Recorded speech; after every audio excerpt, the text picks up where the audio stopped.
Um salve a todos! Se você tem o sobrenome Tussetti e nasceu no Brasil, a história que vou contar provavelmente também é sua. Através desse vídeo, resumirei a jornada do primeiro imigrante Tussetti aqui para o Brasil. O sobrenome Tussetti, entre outros correlatos, Tuzeto, Tosetti, tudo indica ser derivado da palavra latim tonsus, raspado, ligado ao hábito de cortar o cabelo dos meninos muito curto.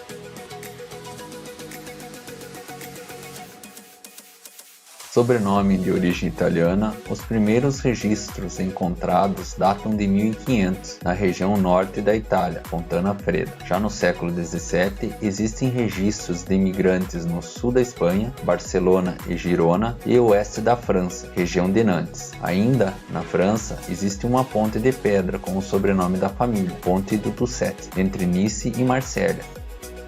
Registros de mérito agrícola por cultivo datado de 1884 a Mary Tussetti também na França.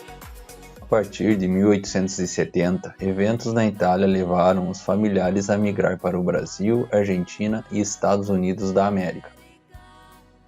A história da migração para o Brasil tem um casal protagonista, o agricultor italiano Sr. Marco Tussetti, dito Furlan, e sua esposa Maria Zorzetto, os primeiros da família a pisarem no Brasil.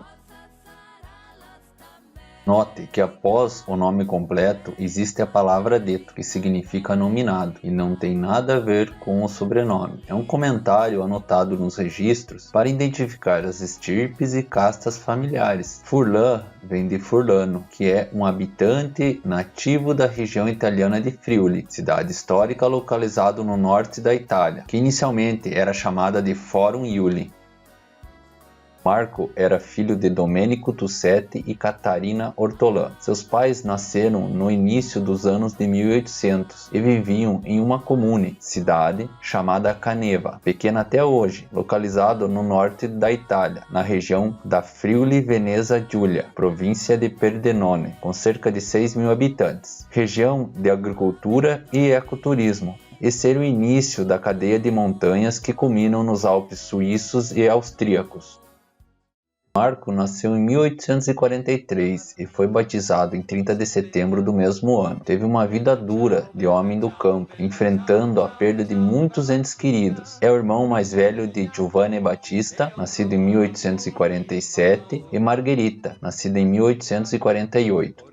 Casou-se pela primeira vez com 25 anos, em abril de 1869, com Armelina Ross, e teve sua primeira filha, Rosa. Por volta de 1870, 1871, foi seu primeiro grande luto, pois seus pais e sua esposa vieram a falecer. Casou-se pela segunda vez em 20 de abril de 1872, com a senhora Maria Zorzetto, e com ela teve mais 4 filhos italianos: Giovanni Battista, nascido em 1873, Armelina, Caterina e Domenico, nascido em 1879. Marco viveu em uma época ruim para a Itália. Foram mais de 20 anos de lutas para a unificação do país. Sua população, particularmente a rural e mais pobre, tinha dificuldade de sobreviver, passava fome. Nessas condições, portanto, a imigração era uma solução de sobrevivência para as famílias. Migraram cerca de 7 milhões de italianos no período compreendido entre 1860 e 1920. Nos primeiros anos, 80% dos imigrantes partiam do norte da Itália. O governo italiano nada fazia por eles, partindo à própria sorte, e muitas vezes caíam em propagandas enganosas de emprego fácil para onde imigravam. Veja o trecho de uma carta que um imigrante escreveu para um ministro italiano naquele período, relatado por Constantino Ianni, Homem Sem Paz, Civilização Brasileira, 1972.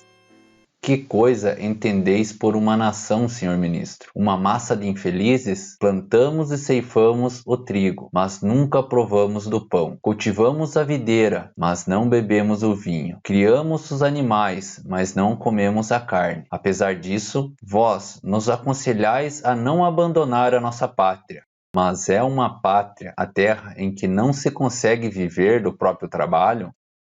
Com tanta dificuldade e miséria na Itália, Marco decidiu deixar tudo para trás e partiu com a família para o Brasil em busca de uma vida mais digna. No porto de Gênova, Marco, com 36 anos, e sua esposa Maria, com 31, mais seus 5 filhos, Domênico com 10 meses, Caterina com 3 anos, Armelina com 5 anos, Giovanni Battista com 6 e Rosa com 10 anos, embarcam no navio a vapor alemão Hohenzollern rumo ao Brasil, uma viagem paga pelo governo brasileiro. Haviam ao todo 1.317 italianos neste navio. Cruzaram o Atlântico numa viagem que durava de 25 a 35 dias e chegaram ao Rio de Janeiro, então capital do Brasil, em 12 de janeiro de 1880. Durante a viagem, morreram 14 pessoas a bordo e, para infelicidade do casal, Domênico, com apenas 10 meses, não resistiu à viagem, tendo seu corpo lançado ao mar. Registros apontam reclamação de maus tratos durante a viagem. Do Rio de Janeiro, embarcaram em outro navio com destino a Porto Alegre. Seu novo desafio seria caminhar até a colônia Dona Isabel, hoje Bento Gonçalves.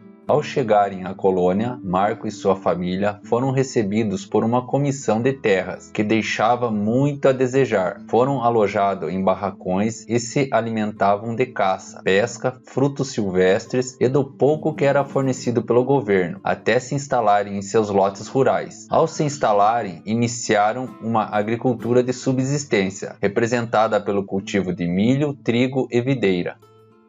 Marco e Maria foram instalados no lote número 6 da linha Pedro Salgado, onde tiveram mais 4 filhos: Ângelo, Constante, Estevão, João, meu antenato direto, Amabile e Armínia Vitória. Não resistindo a uma pneumonia, Marco veio a falecer em junho de 1894, com 50 anos de idade. Deixou sua esposa com 45 anos e seus 8 filhos. Foi sepultado em Bento Gonçalves. Sua esposa, Maria Zorzeto, faleceu entre 1894 e 1909, em Pinto Bandeira, Rio Grande do Sul. Portanto, o casal deu início às novas gerações da família Tussetti no Brasil. Hoje somos mais de 600. Deixo meu agradecimento particular a meu antenato Marco Tussetti e sua esposa Maria Zorzeto pela bravura e vontade de viver. Mesmo depois de tantas adversidades vividas, conseguiram em outro continente dar continuidade a esta maravilhosa família, servindo como exemplo de superação e perseverança para as nossas futuras gerações.